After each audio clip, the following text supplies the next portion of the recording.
Hello loves, welcome back to The Journey with Janine. I'm so excited to have you. If you are new here, welcome.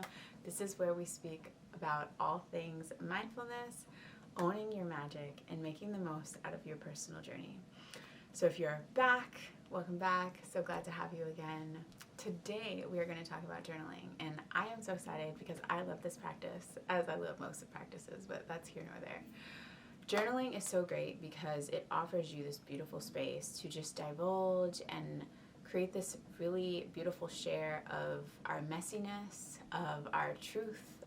We're able to share and divulge and witness the deepest, darkest, brightest, lightest parts of ourselves and everything in between without a filter, without judgment, in a sacred space that we can witness and identify and understand, explore, and then elevate and transcend from. So as we get started today, we're going to go into all of the nitty-gritty with the different ways that you can actually journal, but also how to set yourself up for success by understanding the process of journaling.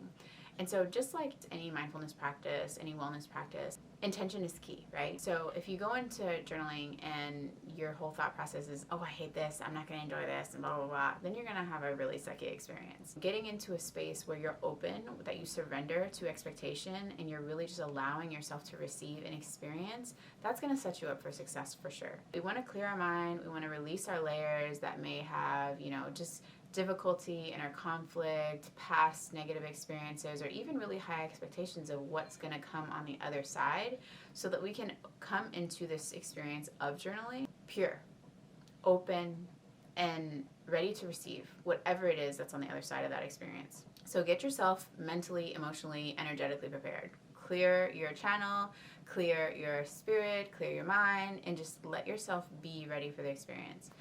If you have a prayer practice, meditation practice, whatever that energetic, spiritual practice is, maybe even connecting with that and just setting yourself up, setting an intention or prayer so that you can get started in alignment with your personal heart, soul path. I love to light a candle, maybe have an incense going, close the door, make sure that you are not going to be distracted or disturbed in this time frame. And even if it's 2 minutes, make that a sacred 2 minutes that you have. It's your 2 minutes. So just setting the space that's special for you and allowing yourself to feel safe and held as you get centered and grounded to just be able to share. So setting the space, protecting the space, and then allowing yourself to begin. You feel prepared to begin. Getting your favorite journal, notebook, what have you, get it, have it, good, and let's get to it. Once you've gathered all your supplies, you've got your notebook, you've got your favorite pen, you've set the space, you feel protected and safe in the space that you're going to be in, you've done that internal work to release any expectation, then you're ready to begin. And I'm going to share next with you ways that we're just going to go over brief ways of journaling that can work for a variety of personality types, energy types, so on and so forth. And just kind of try them out and see what works for you. I've tried all of them out. I love them. Depending on what's going on energetically with me, I prefer certain ones to others. But they all really offer some great wisdom. So the first one that we're going to talk about today is freehand or script journaling. And that's literally what it sounds like. It's writing just off the cuff, letting it flow, seeing what comes off of mind, what's top of the soul, and letting it go. I love this type of writing for first thing in the morning because what it does is it just clears your mind. So after you've slept and then you wake up, and of course a lot of times the first thing that we think about is, okay, well, yay, I'm happy to be here, but then what do I have to do? So before you go into even planning out your day and deciding what this day is going to encompass, just clear yourself. Clear your mind, clear energy, allow yourself to just be open to what can be, what possibility exists before you add all of these things that may not even be necessary. So I love script writing for that it can kind of help you clear the clutter out of the things that you just simply do out of routine that may not always be serving you at your highest purpose. So clear the clutter, just put it all on the paper, let it all come out, and see what lands.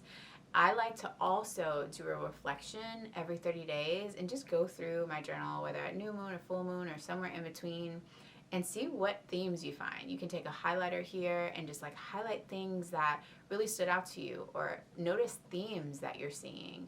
But all of this can happen. You can utilize this in all of the methods of journaling, but it's definitely interesting to find what patterns you witness and see when you do script writing, because it's just free-flowing thought without any prompts or guides or facilitation. It's really just you and you. Something that can be helpful with script writing if you find that you're coming into a block is just to sit in stillness, meditate, or even shake, have some type of movement.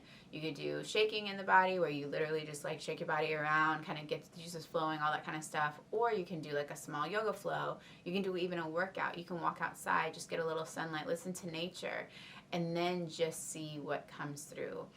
Listening and noticing and witnessing is really such a gift, and when we give ourselves that time to just be silent and reconnect with what's within, we really realize that we have everything that we need. And it's just to embody that gratitude and to embody that peace so that we can be a part of the world, that to make it what it is meant to be.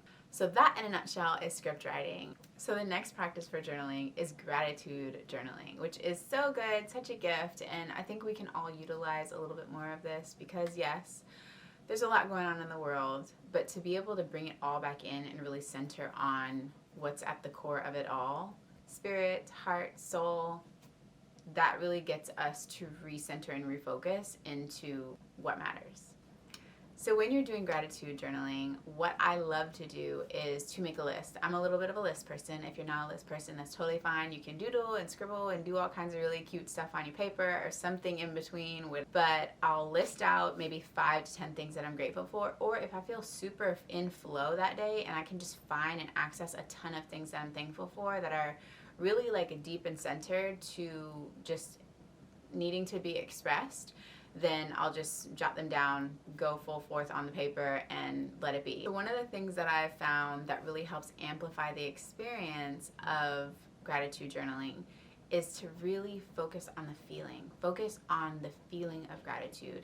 Make sure that you're breathing. I know that it can get I know that it's easy to like forget to breathe, but it's something that we do often. We forget to breathe. We'll hold tension in our body. But breathe, take deep, beautiful breaths and feel what you're feeling. Like, what is it, where do you feel that gratitude at? Do you feel it in your heart? Do you feel it in the back of your ears? Do you feel it in your, in your face? Do you feel it in like the lower area? And that may, if you don't feel it in your body, that's okay too. Sometimes people don't have those somatic experiences as they're navigating gratitude, but just notice what does come up for you. Do you feel lighter? Do you just feel emotional? Does it make you want to do something? Do you feel pulled to have action because of your gratitude? Whether it's writing somebody a card, making a phone call to someone, or being generous in the next opportunity that presents itself, or making that opportunity for generosity to present itself. So just being really open to receive guidance on what comes through your gratitude practice helps just liven up the experience and make it more magical. So I know that not everybody has a free-flowing thought stream, and that's totally okay.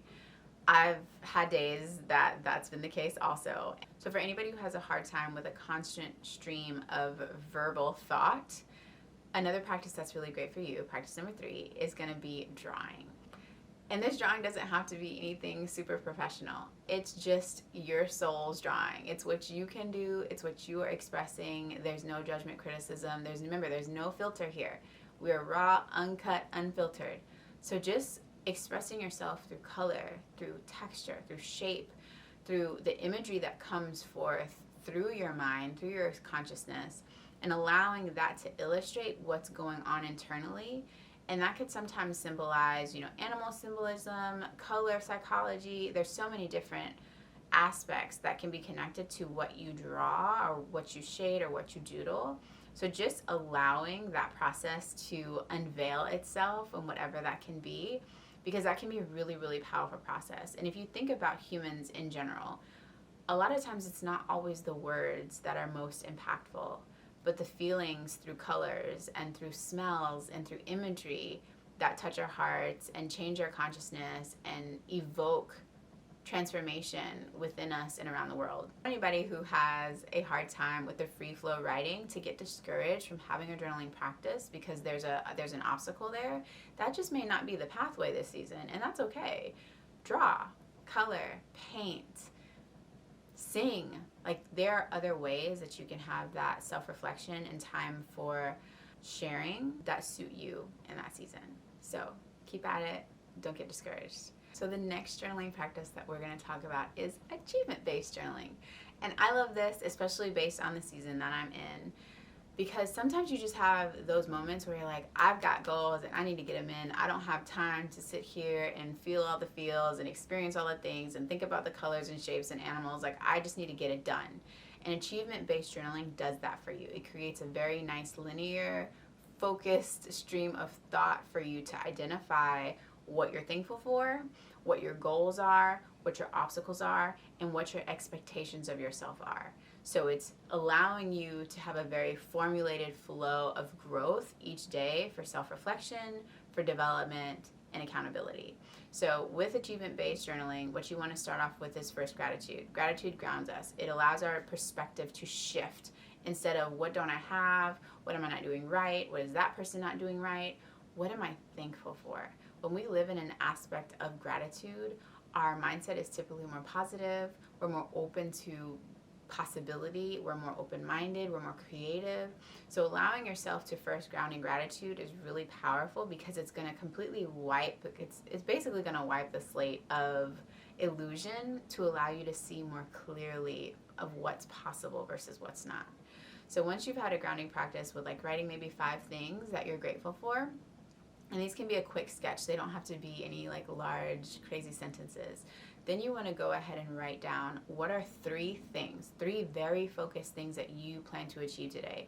And I'm not just talking like, oh, I'm going to wash the dishes, get the laundry done, and go, cook dinner.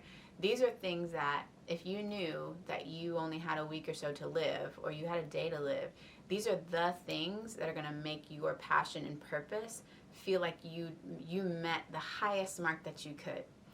And the great thing about when you think about it that way, because mortality it creates a lot of clarity, right? When we think about our mortality and death, we get real clear.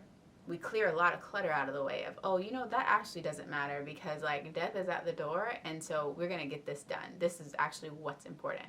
So thinking about those types of things, like if you knew this is the end of the road, these are the things that I want to leave in my legacy, and if I couldn't finish it, these are the building blocks to ensure that I could maybe pass the baton.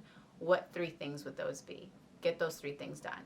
Being able to get the 3 top things that you want to achieve done before noon is one of the best things that you can do for yourself, because when we eat that frog or we get those big, heavy-weighted things on our to-do list done early in the day, that mental energy load is no longer there with us. We can continue the rest of our day a lot lighter. Our brain is more clear. It's just like if you were to have 100 tabs open on your computer, it doesn't run quite as smoothly versus if you just had 1 or 2, because you're not sending energy out every which way, and then you're distracted, you're disoriented, you're not focused. We want our energy to be focused. So focusing on the 3 priorities, getting those done early, and then having all of this mind space energy to be able to enjoy and be present in the moment and really take in the pleasure and continue to live in gratitude, and then even be open to receive opportunities and then embody them. That's what we want. So that is achievement focused journaling. All right, and another one. So brain dump. Brain dump is a little bit similar to free flow. The thing about brain dump is it's really intentional on getting the things out of your head that are in the way of you thinking about the things that you actually want to. Raise your hand, click a button, like the video if you're a person who has dealt with having all of these thoughts in your head that you don't even want that are there. Like there's just thoughts. There's thoughts and thoughts and thoughts going 1,000 miles an hour, and you just can't slow down. If you're one of those people, I understand. I'm one of those people too. I'm recovering, which is why I journal. And it just really helps you slow that down and get rid of the junk and the excess thinking and processing. And something I want to notate too, and while I love that you're here and consuming lovely YouTube and entertainment, overconsumption of information that's not embodied and utilized causes this.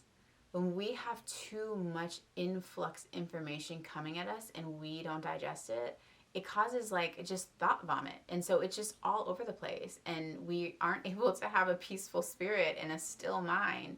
So taking time away from consumption and really identifying, okay, are you digesting the information that you're taking? Are you doing anything with the information that you're taking? What are you going to do with the information that you're digesting? And having kind of an action plan. Just for instance, a great example would be that we do not encourage people to sit at a table and just mindlessly consume food, right? Your tummy would probably hurt. Your digestive system would be way out of whack. You'd probably start having breakouts, and like, especially if the food is not good. Like, us eating constantly is not good for our body. It's not good for the essence in which we exist. Consuming information constantly is not good for our brain either, or our soul, or the rest of our body. So being really picky and choosy about where you consume information, what you're consuming, and then allowing yourself to digest the information that you've had, so then you can go and just live a life with a freer mind and a happier heart, with less craziness in your thought patterns. So when you do a brain dump, that's helping kind of empty the trash, empty the garbage of what doesn't resonate, what doesn't need to stay, what needs to be released, and also just the things from, day-to-day functionality of dishes, laundry, kids go to school, marriage stuff, relationships, school, like all that kind of stuff. So brain dump is literally just, what are the things that I need to get done? What have I already got done? What can I let go of on my plate, on my paper, all that kind of stuff, so that you're just letting it out, you're releasing it. And then you feel a little lighter. You feel a little bit more peace of mind. And it's like, oh, I'm done with that. I've cleaned my hands of that. Like, we're good to go. So brain dump is really great. I found that this practice can be really helpful also in the middle of the day. If you find that you kind of hit a wall midday and you like lost your creativity, maybe you're not as productive, you're not managing your time as well, take a moment just to dump. Let your brain be free. So those are the practices that I'm so happy to have shared with you today, and I hope that they come in handy and you're able to use them. Let me know in the comments what has been useful, what you've tried, and if you have any questions. But thank you so much for joining me today. I'm sending you so much love, light, and joy. Peace, friends.